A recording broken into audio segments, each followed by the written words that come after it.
Alrededor de 1248, en Foligno, una ciudad de la región de Umbría en Italia, nacía una niña llamada Ángela. Su familia tenía bienes, vivía con comodidad y ella creció rodeada de privilegios. Pero la vida no le ahorró a la pequeña Ángela un dolor prematuro. Siendo aún muy joven, perdió a su padre. Su madre, viuda, se encargó de la educación de su hija, pero de forma superficial, como era común para las niñas de aquella época. El enfoque no estaba en formar el espíritu, sino en prepararla para un buen matrimonio. A los 20 años, Ángela se casó con un hombre prominente de la ciudad. Era todo lo que su madre deseaba: seguridad, estatus, una vida confortable. Llegaron los hijos, varios de ellos, y la casa se llenó de movimiento y responsabilidades. Pero algo iba mal. Por fuera, todo parecía perfecto. Por dentro, Ángela vivía en un vacío que no sabía nombrar. Se entregó a las vanidades del mundo: fiestas, ropas finas, joyas y la aprobación social. Vivía para los placeres inmediatos, para las apariencias y para todo aquello que el dinero podía comprar. Dios parecía distante, casi como una formalidad. La fe era algo heredado, no vivido. Ángela frecuentaba la iglesia como quien cumple con una obligación social, sin una verdadera conexión con lo sagrado. Su belleza era notable y ella lo sabía. Usaba sus encantos, cultivaba su imagen y vivía para ser admirada. Las décadas pasaron así, en una rutina de superficialidades y placeres vacíos. No imaginaba que su nombre algún día sería invocado por viudas y personas en duelo, ni que su historia sería contada como un ejemplo de transformación radical. Porque Ángela de Foligno se convertiría en algo improbable, una mujer a la que los teólogos llamarían maestra. Sí, una mujer medieval, sin educación formal, que dictaría enseñanzas tan profundas que hombres de estudio se inclinarían ante sus palabras. Pero para llegar allí, tendría que perderlo todo, absolutamente todo. Su vida mundana era solo el prólogo de una historia que pocos logran imaginar. Había un camino por delante que Ángela aún no veía, un camino de conversión tan intensa que no solo cambiaría su vida, sino que influiría en generaciones de místicos y santos. Ella no lo sabía, pero estaba a punto de convertirse en el ejemplo vivo de que nunca es tarde para volver a empezar, de que la transformación personal más profunda puede ocurrir después de los 30 o 40 años, de que toda una vida de frivolidad puede ser redimida. Pero en aquel momento en Foligno, Ángela era solo una mujer rica más, bella y espiritualmente vacía. Los terremotos, las guerras y las pérdidas que vendrían aún no habían sucedido. El miedo al infierno todavía no la había visitado. La visión de San Francisco aún era un misterio lejano, y ella seguía viviendo como si tuviera todo el tiempo del mundo, sin saber que su tiempo estaba a punto de terminar de una forma que jamás podría imaginar. La mujer que un día bebería el agua de las heridas de un leproso por amor a Cristo, todavía dormía dentro de aquella Ángela mundana. Pero no por mucho tiempo. En 1279, la tierra tembló bajo los pies de Ángela. Un violento terremoto sacudió Foligno y toda la región de Umbría. Las casas se derrumbaron, la gente murió y el miedo se apoderó de todos. Ángela sintió algo que nunca antes había experimentado: la fragilidad absoluta de la vida. Todo lo que había acumulado, todo lo que consideraba sólido y seguro, podía desaparecer en segundos. La riqueza no protegía a nadie cuando la tierra decidía moverse. La belleza no importaba ante la muerte inminente. No fue solo el terremoto. En aquel período sombrío, un huracán devastador barrió la región. Después vino la guerra. Foligno y Perugia, ciudades vecinas, entraron en un conflicto prolongado. La violencia estaba por todas partes. Los hombres partían a la batalla y no regresaban. Familias enteras eran destruidas. El mundo que Ángela conocía se estaba desmoronando, literal y simbólicamente. Y en medio de todo ese caos, comenzó a hacerse preguntas que nunca se había planteado. ¿De qué servían las fiestas si la muerte podía llegar en cualquier momento? ¿Para qué acumular joyas si todo podía perderse en un instante? ¿Había algo más allá de aquella vida superficial que llevaba? Por primera vez en décadas, Ángela miró hacia su interior y no le gustó lo que vio.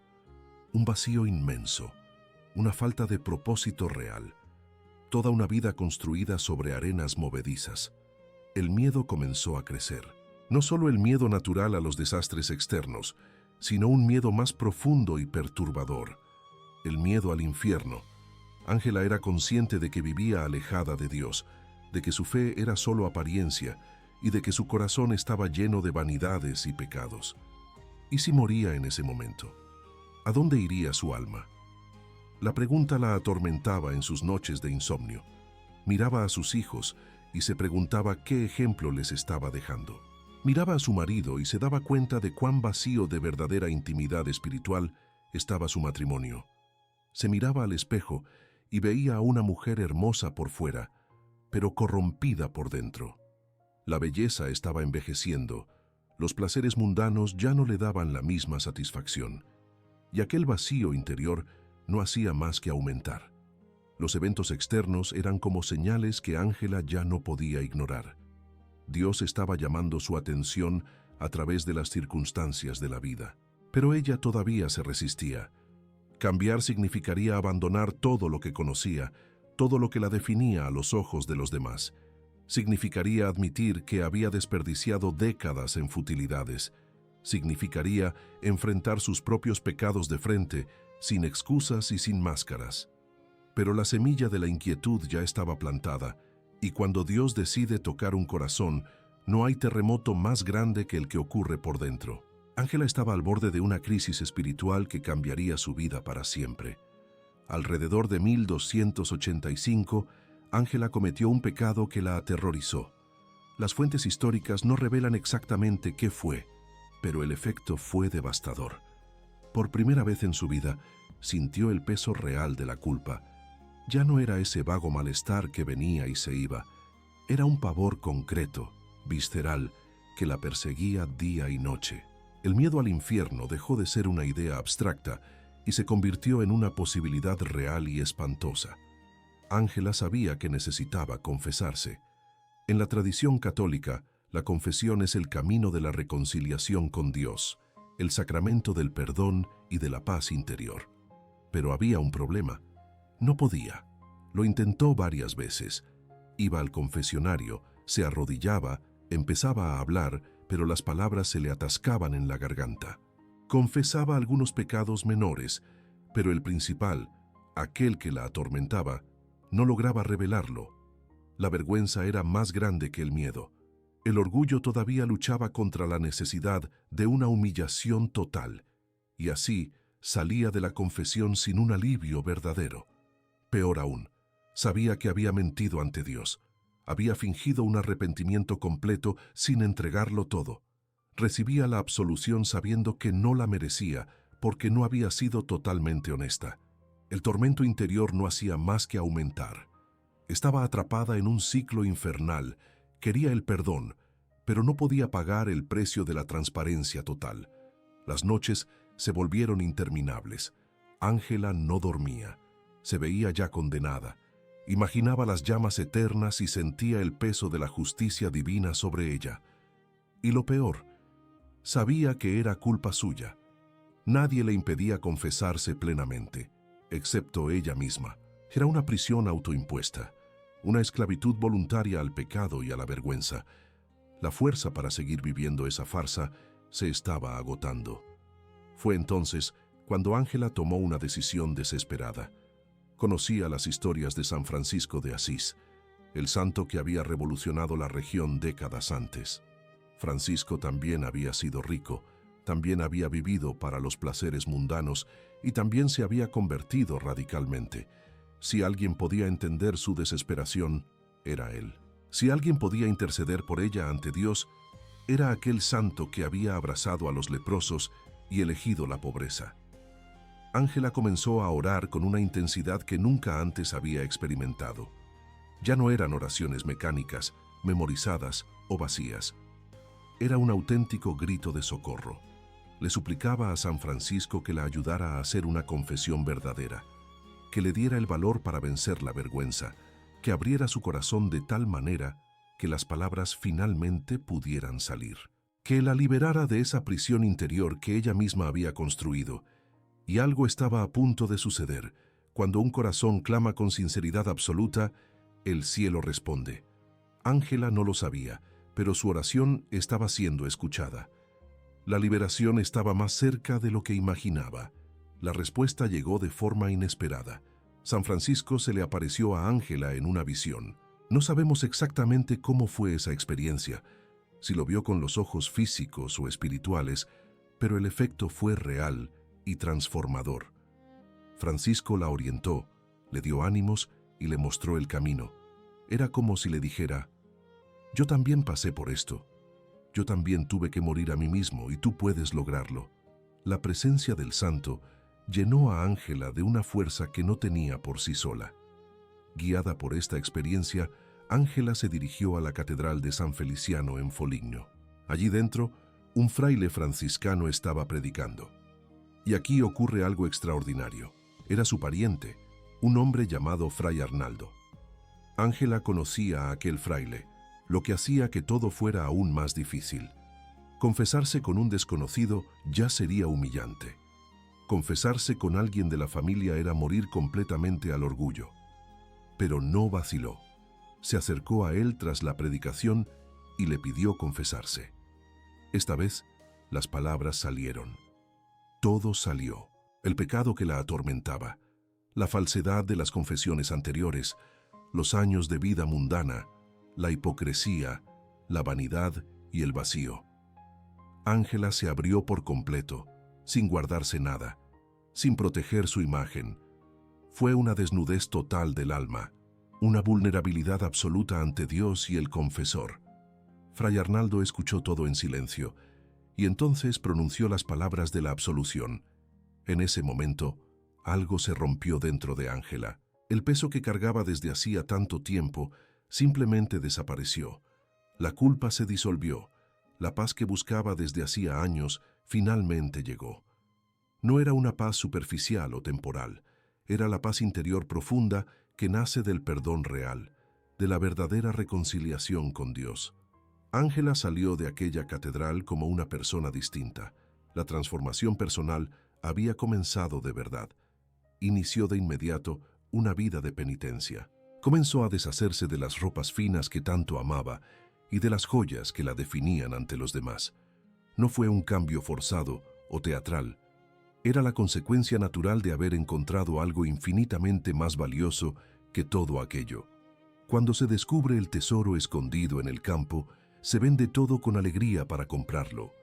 Las personas a su alrededor se quedaron impactadas. La bella Ángela, siempre tan vanidosa, empezó a usar ropas sencillas. La mujer que vivía para las fiestas ahora buscaba el silencio y la oración. Los vecinos comentaban, la familia cuestionaba. Pero a ella ya no le importaba la opinión ajena. Había experimentado la verdadera libertad y no había marcha atrás. El llamado de Dios era más fuerte que cualquier presión social. Si conoces a alguien que cargue con un peso de culpa, que intente y no logre liberarse del pasado, debes saber que la confesión sincera es el camino de la liberación. No importa cuánto tiempo lleves cargando ese fardo, ni cuán terrible parezca el pecado. La misericordia de Dios siempre es mayor. Ángela es la prueba viva de que nunca es tarde para volver a empezar, de que la esperanza renovada está al alcance de quien se abre de verdad. Lo que sucedió a continuación parece cruel a los ojos humanos, pero Ángela lo interpretó de forma distinta. En un corto espacio de tiempo, su vida fue completamente despojada. Primero, murió su madre, la mujer que la había educado, que había concertado su matrimonio y que representaba toda esa vida mundana anterior. El dolor del duelo fue real y profundo, pero Ángela se dio cuenta de algo. Estaba siendo liberada de las ataduras del pasado. Poco tiempo después murió su marido, el hombre con quien había formado una familia y con quien había compartido décadas de vida. Nuevamente, el dolor era auténtico. No se pierde a un compañero de tantos años sin sufrir. Pero al mismo tiempo, Ángela veía en esa muerte una puerta que se abría hacia una entrega más radical a Dios. El matrimonio Con todas sus obligaciones y compromisos, ya no la retenía más. Y entonces llegó lo impensable. Todos sus hijos murieron, uno por uno en secuencia. Las fuentes históricas no detallan las causas, pero el resultado fue devastador. Ángela perdió absolutamente a todos los hijos que había engendrado. Para cualquier madre, esto sería el dolor supremo, el sufrimiento que ninguna fuerza humana puede soportar. Y Ángela sufrió, lloró y pasó por el oscuro valle del luto múltiple. Pero dentro de aquel dolor, vislumbró algo que pocos logran ver. Ángela interpretó esas muertes como si Dios estuviera eliminando los últimos obstáculos para su dedicación total. No es que Dios hubiera causado las muertes, sino que Él estaba usando incluso las tragedias para purificarla y liberarla. Era como si el cielo dijera: ahora eres libre para seguirme sin dividir el corazón. A los 37 años, viuda y sin hijos, Ángela tomó la decisión más radical de su vida. Vendió todos los bienes que poseía, todo, la casa, las tierras y las posesiones acumuladas durante décadas, y distribuyó el dinero entre los pobres. No se guardó nada para sí misma. Eligió la pobreza absoluta, siguiendo el ejemplo de San Francisco, abrazando una vida de total desapego material. La gente pensó que se había vuelto loca. Una mujer de familia rica, ahora reducida a la pobreza voluntaria. Pero Ángela había descubierto un tesoro que el dinero no puede comprar. Había experimentado que la verdadera riqueza reside en la libertad interior, en el desapego de las cosas y en la confianza total en la providencia divina. Cuando se tiene a Dios, no se necesita nada más. Comenzaba allí el camino radical de una vida espiritual profunda. Ángela aún no lo sabía, pero estaba siendo preparada para experiencias místicas que pocos santos han alcanzado. Las pérdidas dolorosas se revelarían como ganancias eternas. El vacío dejado por las muertes sería llenado con la presencia de Dios de una forma tan intensa que ella misma no podría explicarlo con palabras. En 1291, Ángela decidió peregrinar a Asís. Era un viaje significativo, un regreso simbólico al lugar donde San Francisco había vivido e iniciado su revolución espiritual. No fue sola. Su compañera Masasuola la acompañaba junto con un grupo que incluía a Fray Arnaldo, aquel mismo confesor que había sido testigo de su conversión años atrás. El grupo caminó por los senderos de Umbría hasta llegar a la Basílica de San Francisco. Ángela entró en aquel templo con gran expectativa, pero nada podía prepararla para lo que estaba a punto de suceder. Dentro de la basílica, ante la tumba del santo que tanto amaba, algo se apoderó de ella por completo. Una presencia divina tan intensa y abrumadora que su cuerpo no pudo contenerla. Ángela comenzó a gritar. No eran gritos controlados ni devocionales. Eran gritos viscerales, surgidos de lo más profundo de su alma. Lloraba desconsoladamente. Su cuerpo temblaba y entraba en estados de éxtasis que parecían apartar su conciencia del mundo físico. Las personas a su alrededor miraban asustadas, sin entender qué estaba pasando. Algunos pensaron que estaba sufriendo un ataque, otros que se había vuelto loca. Fray Arnaldo se sintió profundamente avergonzado. Él la conocía, sabía de su conversión sincera, pero aquella escena pública era demasiado. Como confesor y guía espiritual, sintió que debía actuar. Se acercó a Ángela y la reprendió severamente. Le dijo que aquello era inadecuado, que estaba causando un escándalo y que debía controlarse. Y fue más allá. Le prohibió volver a Asís. La puerta de aquella ciudad santa se cerraba para ella. Pero Ángela no podía explicar lo que había experimentado. No eran emociones fabricadas ni teatralidad religiosa. Era una invasión de lo divino en su humanidad, una experiencia mística tan profunda que las palabras fallaban por completo. ¿Cómo describir lo indescriptible? ¿Cómo explicar una presencia que trasciende todos los sentidos? Había tocado algo del misterio de Dios y aquello la había transformado de nuevo. El grupo regresó a Foligno. Ángela estaba diferente, radiante, llena de una luz interior que todos podían percibir. La experiencia en Asís no había sido un desvío o un error. Era un peldaño más en su ascenso espiritual. Y a pesar de la prohibición de regresar a aquella ciudad, algo definitivo había ocurrido. Estaba lista para dar el siguiente paso. En aquel mismo año de 1291, Ángela ingresó oficialmente en la Tercera Orden Franciscana. No era una monja de clausura, sino una terciaria que vivía en el mundo haciendo votos de pobreza, castidad y obediencia. Era el reconocimiento formal de un camino que ya venía recorriendo. Santa Ángela de Foligno pertenecía ahora oficialmente a la familia espiritual de San Francisco. A partir de 1292, Fray Arnaldo tomó una decisión que cambiaría la historia de la espiritualidad cristiana. Se dio cuenta de que las experiencias de Ángela eran demasiado extraordinarias para que se perdieran en el tiempo. Decidió documentarlo todo. Comenzó a transcribir las vivencias espirituales de ella, creando lo que se conoció como el Memorial, la primera parte del Liber, el libro de Ángela de Foligno. El proceso era complejo y desafiante. Ángela hablaba en dialecto umbro, la lengua del pueblo sencillo de la región. Fray Arnaldo traducía simultáneamente al latín, la lengua oficial de la Iglesia y de los documentos. Pero no era solo una cuestión de idioma, era la dificultad de poner en palabras humanas experiencias que trascendían el lenguaje. ¿Cómo describir encuentros místicos con lo divino usando un vocabulario terrenal? Ángela dictaba sus 30 pasos espirituales, las mutaciones por las que su alma había pasado desde su conversión hasta ese momento. Cada paso era un peldaño en la escalera de la intimidad con Dios.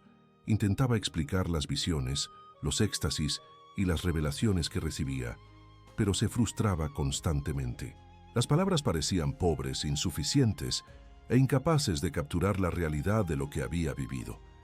Fray Arnaldo también luchaba con sus limitaciones.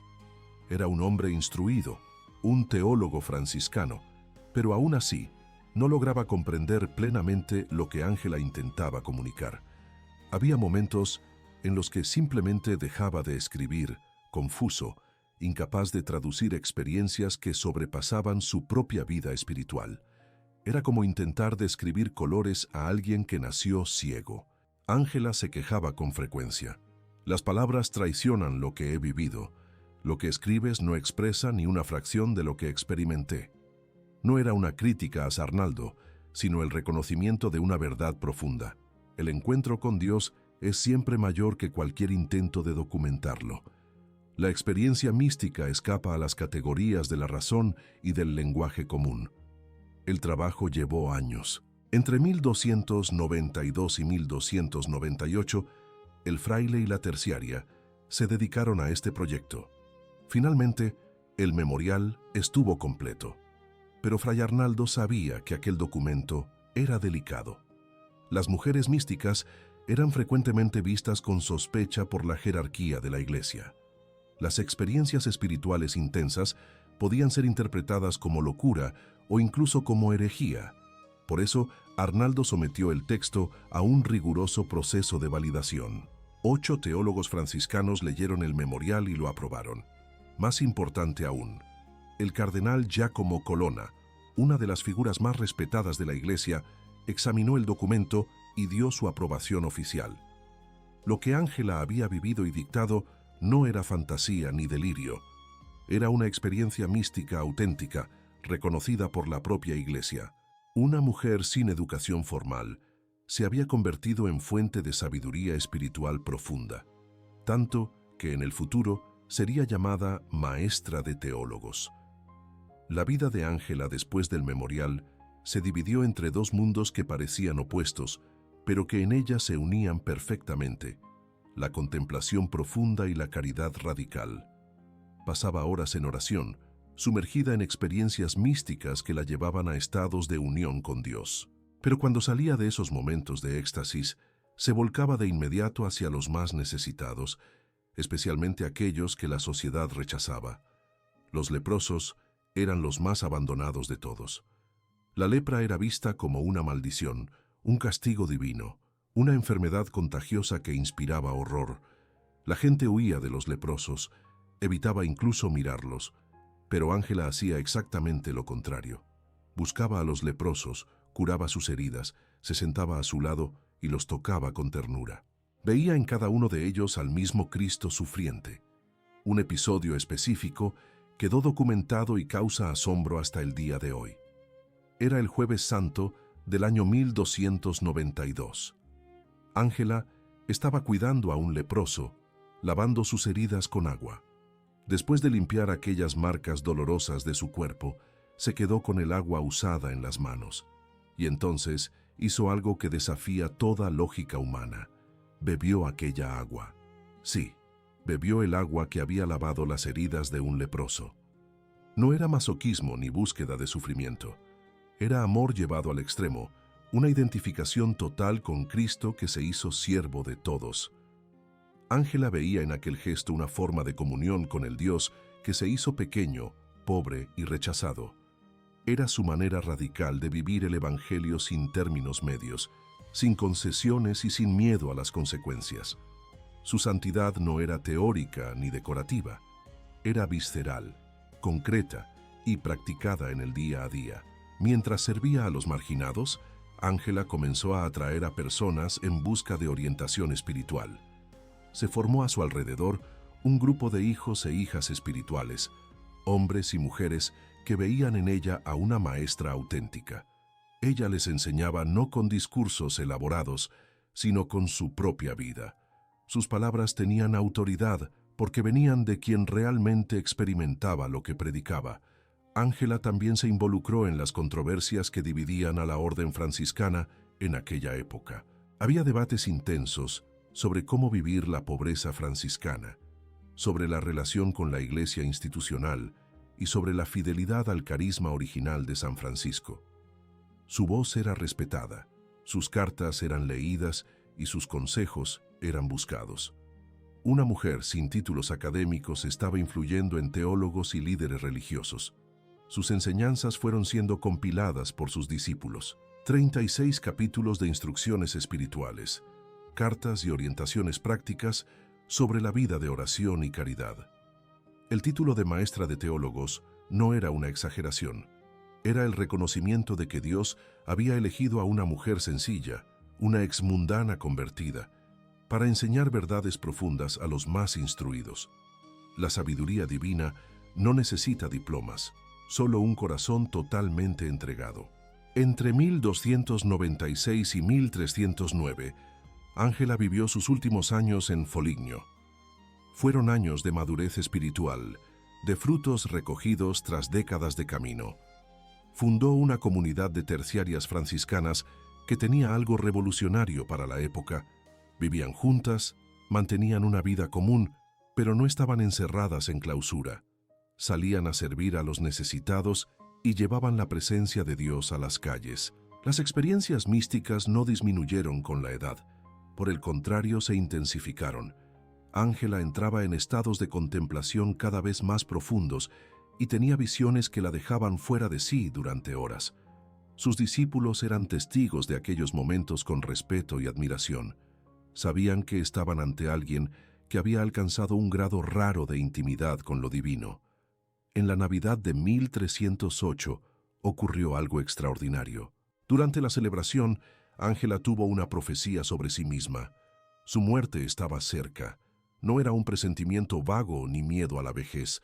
Era una certeza espiritual, una comunicación clara de que su tiempo en la tierra estaba terminando. Compartió esto con sus hijos espirituales, preparándolos para la despedida. Pero había más. Ángela tuvo una visión de Cristo que la marcó profundamente. Él le prometió que vendría a buscarla personalmente. No sería una muerte solitaria ni abandonada. El propio Jesús, aquel a quien ella había dedicado las últimas décadas de su vida, estaría presente en el momento del tránsito. Era la promesa del amado a la amada, el encuentro definitivo tras años de búsqueda y entrega. Los primeros días de enero de 1309 llegaron. Ángela enfermó, pero no era una enfermedad común. Era el cuerpo preparándose para dejar ir al alma. Sus discípulos se reunieron a su alrededor. Querían estar presentes, acompañarla hasta el final y recibir sus últimas palabras. Había lágrimas, pero también paz. Ángela había vivido plenamente. No había dejado nada por hacer ni por decir. El día 4 de enero llegó el momento. Ángela murió pacíficamente, rodeada por aquellos que la amaban y veneraban. No hubo una agonía prolongada ni un sufrimiento visible. Fue un tránsito sereno, como quien simplemente se duerme y despierta en otro lugar. Los presentes sintieron que Cristo había cumplido su promesa, que había venido a buscarla como se le prometió en aquella visión de Navidad. El cuerpo de Ángela fue sepultado en la iglesia de San Francisco en Foligno, la misma ciudad donde había nacido 61 años antes. La niña rica y vanidosa, la mujer atormentada por la culpa, la viuda despojada de todo, la mística que experimentó a Dios de forma indescriptible y la maestra que enseñó a teólogos, ahora descansaba en aquella iglesia. Pero su historia no había hecho más que empezar. Lo que vivió seguiría inspirando a generaciones que aún ni siquiera habían nacido. La veneración a Ángela comenzó incluso antes de su muerte. El pueblo de Foligno ya la llamaba santa mientras aún vivía, reconociendo en aquella mujer algo extraordinario. Tras su fallecimiento en 1309, su tumba se convirtió en un lugar de peregrinación. La gente acudía a pedir su intercesión y comenzaron a surgir relatos de milagros. Sin embargo, el reconocimiento oficial de la Iglesia tardaría siglos. En 1701, el 7 de mayo, el Papa Clemente XI concedió oficio y misa en su honor. 2 meses después, el 11 de julio del mismo año, se produjo la beatificación oficial. Ángela de Foligno era ahora la Beata Ángela, reconocida por la Iglesia como ejemplo de santidad. Pero aún faltaba el último paso, la canonización. Ese paso solo llegaría más de 300 años después. El 9 de octubre de 2013, el Papa Francisco canonizó a Ángela mediante una canonización equivalente. No hubo un proceso formal con milagros recientes, sino el reconocimiento de que su culto era antiguo, su ejemplo auténtico y su influencia duradera. Santa Ángela de Foligno recibía finalmente el título que el pueblo ya le otorgaba desde hacía 7 siglos. Su influencia atravesó generaciones. Místicos franciscanos estudiaron sus escritos y bebieron de su experiencia. La reforma de la orden franciscana estuvo marcada por sus enseñanzas. Santa Teresa de Ávila, siglos después, conocía y admiraba a Ángela. Movimientos místicos por toda Europa fueron tocados por aquella mujer que supo traducir lo inefable en palabras que otros podían comprender. Su cuerpo reposa hasta hoy en la iglesia de San Francisco en Foligno. Personas de todo el mundo visitan aquel lugar buscando su intercesión, principalmente viudas y personas en duelo, ya que ella es la patrona de quienes han perdido a seres queridos. ¿Quién mejor para interceder por quien sufre pérdidas que aquella que perdió a su madre, a su marido y a todos sus hijos, pero encontró en Dios la fuerza para continuar? El mensaje de Ángela resuena con especial fuerza en los días de hoy. Vivimos en una época de ansiedad, de búsqueda de propósito vital, de personas que sienten que han desperdiciado años y ahora piensan que es demasiado tarde para cambiar. Ángela responde a todos esos dolores con su propia historia. Tenía 37 años cuando lo vendió todo y volvió a empezar. Vivió décadas en la frivolidad antes de encontrar el verdadero sentido. El Papa Francisco lo resumió perfectamente al hablar de ella. Nunca es tarde para conocer a Jesús. No importa cuántos años hayas desperdiciado, cuántos errores hayas cometido, ni cuán lejos de Dios te sientas ahora.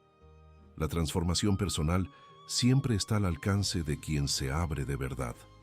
Ángela es la prueba viva de que la conversión radical es posible, de que la santidad no es un privilegio de quienes nacieron perfectos, sino la conquista de quien decidió levantarse y volver a empezar.